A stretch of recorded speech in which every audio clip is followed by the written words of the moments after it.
Have you ever, like, I don't know, thought about what if a computer could just make a painting, like a masterpiece? And like, what if anybody could be an artist, even if they never, took any art classes? Yeah, it's pretty wild, right? That's kind of the world we're stepping into today.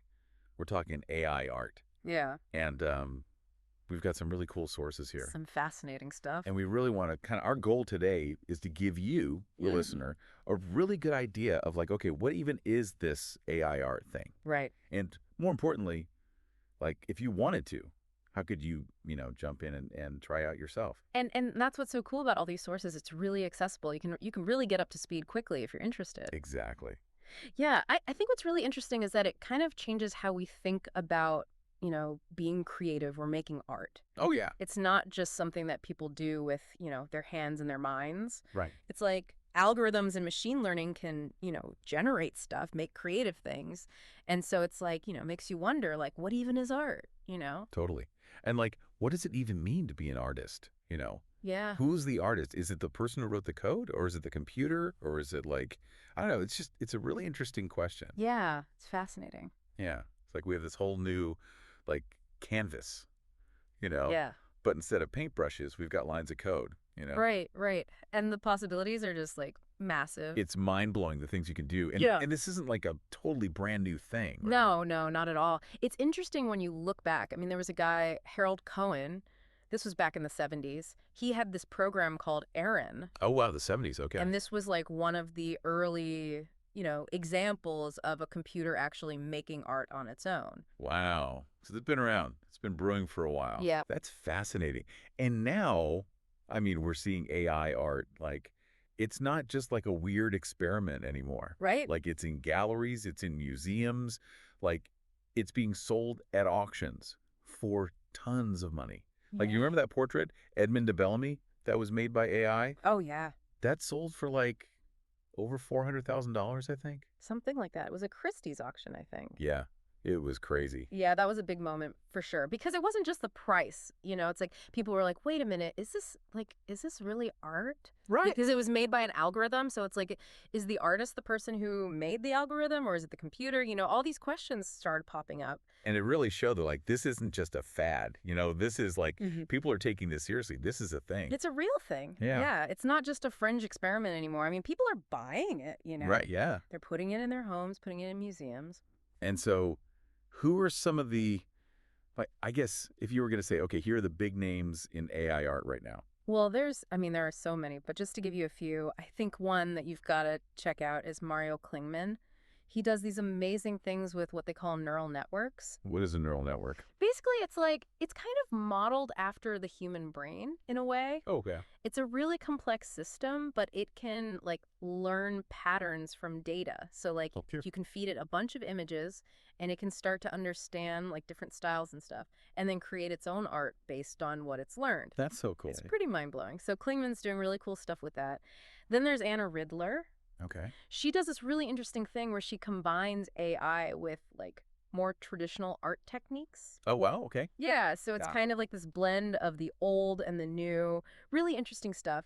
And then, of course, you've got Ravi Bharat. Okay. He's kind of controversial. He does these AI-generated nudes. Oh, wow. Okay. Yeah, so that's, sparked a lot of conversation. I bet. But, he's definitely pushing the boundaries. Yeah, I mean, it sounds like all these artists are like really making us think about like what art can be. Absolutely. Yeah. So, okay, say you're listening to this, you're like, wow, this is really cool. I kind of want to try this. Right. Like, what would you say to someone who's like, okay, how do I get started? Well, the first thing is you don't have to be like a tech genius or anything. You don't need to know how to code, Okay, that's good. but it does help to kind of understand some of the basic ideas behind AI and machine learning. Okay, so what are the basics? Basically, machine learning is all about like you have these algorithms and you train them on a ton of data. Like you can feed them thousands, millions of images, Okay. and they start to learn patterns, and then they can use those patterns to create new stuff. So it's like kind of like teaching a computer to like see the world the way we see it, almost. Yeah, sort of. And then it can kind of like use what it's learned to make its own thing. Exactly. Yeah. Okay, so how do you even learn those basic ideas though? Like, is it hard? No, not at all. There are tons of resources out there. Like you could check out Coursera, Udacity. They have these free online courses that are really good for beginners. Oh, cool. Okay. Yeah, you can learn a lot just from those. So once you kind of like get those basic ideas, then what? Well, then the fun part begins. You can start playing around with different tools and platforms, and luckily there are a lot of them out there that are designed for people who, maybe don't have a lot of coding experience. Okay, cool. Yeah, like one that's really popular is Depart. Okay. You can basically upload a photo, and then you can apply different artistic styles to it. Oh, that's neat. Yeah, it's really fun. There's Artbrader. Okay. That one's really interesting. You can like breed different images together and create these like really unique kind of hybrid images. Oh, wow. Okay. Yeah, it's really cool. And then there's Runway ML. Okay. That's a little more advanced, but it gives you a lot more control and flexibility. They have all kinds of AI tools for creative projects. So it's really cool. Like you don't have to be a programmer or anything. Not at all. You can just jump in and start playing around. Exactly. So what else? Like once you've kind of found some tools you like, what's the next step? Well, I think it's really important to connect with other people who are into AI art. Okay, yeah, that makes sense. Join some communities, you know? Sure. There are some great subreddits on Reddit, Discord channels. Okay. You can share your work, get feedback, learn from other people. It's like finding your people. Exactly. That's awesome. Yeah, and it's a great way to stay up to date on what's happening in the field, too. Okay, so that kind of leads into like keeping up with trends. How do you do that? Well, social media is a big one. Okay. Follow some AI art influencers on Twitter, Instagram. Yeah. They're always posting about the latest stuff, new technologies, cool examples of AI art. It's a great way to stay inspired. Yeah, it's like having a like curated feed of like all the coolest stuff that's happening. Exactly. Yeah, that's awesome. And then I think the most important thing is just to experiment, Okay. Yeah. Don't be afraid to try things, make mistakes. Yeah. Play around with different algorithms, different data sets. What do you mean by like data sets? So when you're training an AI, you feed it a bunch of images, right? Right. That collection of images is called a data set. So you can experiment with different kinds of data sets. Like you could feed it a bunch of landscapes or portraits or abstract art, Oh, okay. and that'll affect the kind of art that it creates. That's so cool. Yeah. So just play around, see what you can come up with. Don't be afraid to get messy. Exactly. Awesome. So I know you had some like bonus tips too. Like if people are feeling really adventurous, what are some things they could try? Yeah, so one thing that's really interesting is combining AI art with like more traditional art forms.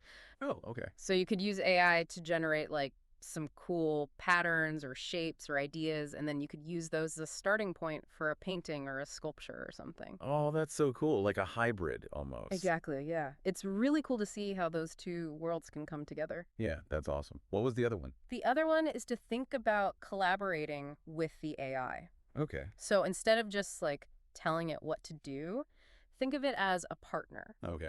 You can give it some constraints, like maybe a specific color palette or a theme, and then see what it comes up with. Oh, that's interesting. So it's like you're kind of having a conversation with the AI almost. Yeah, And it exactly. can kind of surprise you with what it comes up with. Exactly. Yeah. It can be really unexpected or really cool. That's awesome. Yeah. And that kind of leads into another really interesting thing about AI art, which is that it can be dynamic.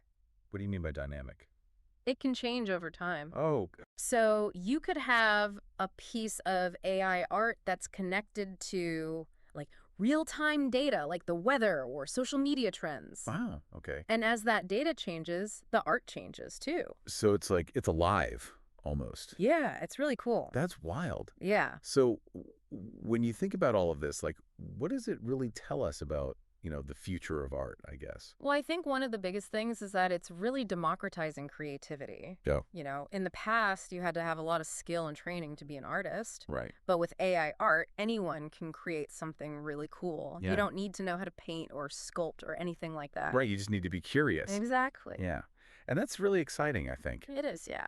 So we've covered a lot of ground today. hmm We've talked about what AI art is, how to get started, some of the big names in the field. Some really cool stuff. Hopefully you're feeling inspired to, explore this world a little bit more. Yeah, I mean, think about it. Like, as AI keeps getting better, what's going to happen? Uh. Like, what's the line between human creativity and machine creativity. Right. Is there even a line anymore? Yeah. And what does it mean when art can, like, change and evolve on its own, you know? It's really making us rethink everything about what art is and what it can be. It is, yeah. It's a really exciting time to be following this. Totally. Yeah. Awesome. Well, thanks for joining us on this deep dive into AI art. Yeah, it's been fun. And we'll see you next time. See you later.